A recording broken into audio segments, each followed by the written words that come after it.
I am happy to join with you today in what will go down in history as the greatest demonstration for freedom in the history of our nation.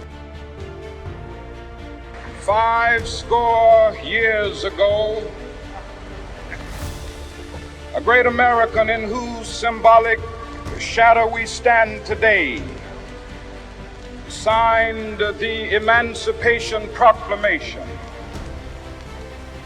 This momentous decree came as a great beacon light of hope to millions of Negro slaves who had been seared in the flames of withering injustice. It came as a joyous daybreak to end the long night of their captivity. But 100 years later, the Negro still is not free. 100 years later, the life of the Negro is still sadly crippled by the manacles of segregation and the chains of discrimination. 100 years later, the Negro lives on a lonely island of poverty in the midst of a vast ocean of material prosperity. 100 years later, the Negro is still languished in the corners of American society and finds himself in exile in his own land. And so we've come here today to dramatize a shameful condition. In a sense, we've come to our nation's capital to cash a check.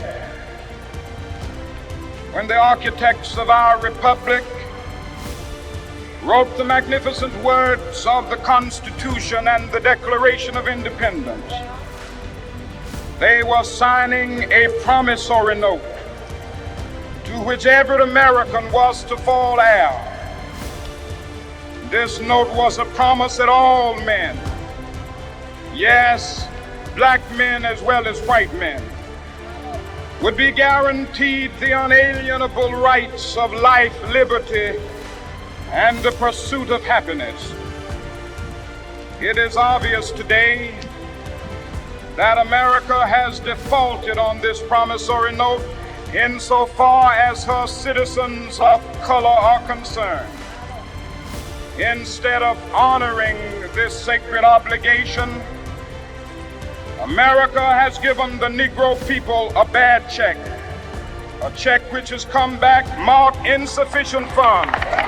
But we refuse to believe that the Bank of Justice is bankrupt. We refuse to believe that there are insufficient funds in the great vaults of opportunity of this nation. And so we've come to cash this check, a check that will give us upon demand the riches of freedom and the security of justice. We have also come to this hallowed spot to remind America of the fierce urgency of now. This is no time to engage in the luxury of cooling off or to take the tranquilizing drug of gradualism. Now is the time to make real the promises of democracy. Now is the time to rise from the dark and desolate valley of segregation to the sunlit path of racial justice. Now is the time to lift our nation from the quicksands of racial injustice to the solid rock of brotherhood. Now is the time to make justice a reality for all of God's children. It would be fatal for the nation to overlook the urgency of the moment. This sweltering summit of the Negro's legitimate discontent will not pass until there is an invigorating autumn of freedom and equality. 1963 is not an end, but a beginning. Those who hope that the Negro needed to blow off steam and will now be content, will have a rude awakening if the nation returns to business as usual. There will be neither rest nor tranquility in America until the Negro is granted his citizenship rights. The whirlwinds of revolt will continue to shake the foundations of our nation until the bright day of justice emerges. But that is something that I must say to my people who stand on the warm threshold which leads into the palace of justice. In the process of gaining our rightful place, we must not be guilty of wrongful deeds. Let us not seek to satisfy our thirst for freedom by drinking from the cup of bitterness and hatred.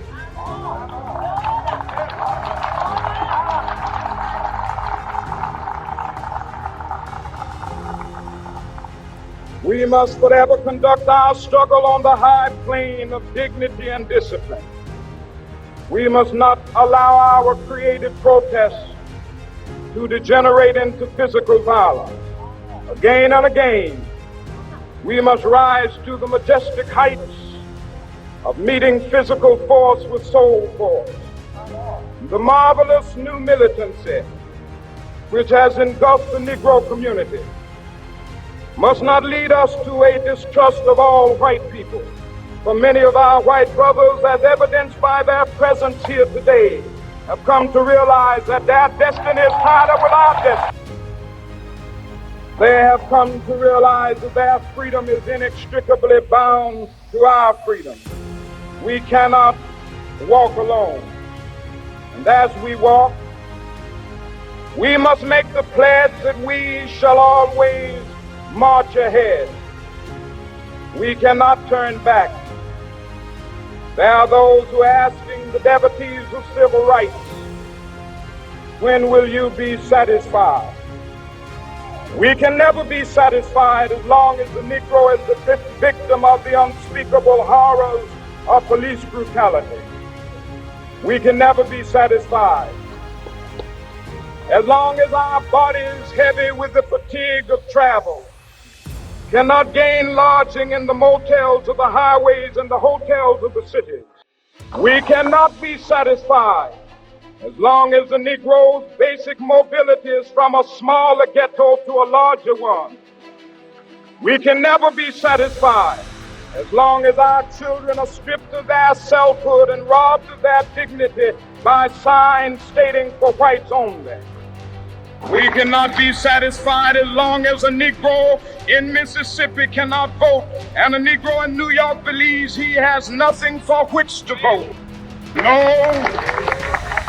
No, we are not satisfied, and we will not be satisfied until justice rolls down like waters and righteousness like a mighty stream.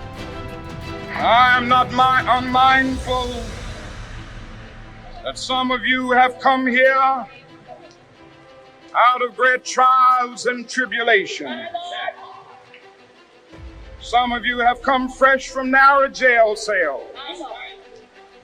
Some of you have come from areas where your quest for freedom left you battered by the storms of persecution and staggered by the winds of police brutality.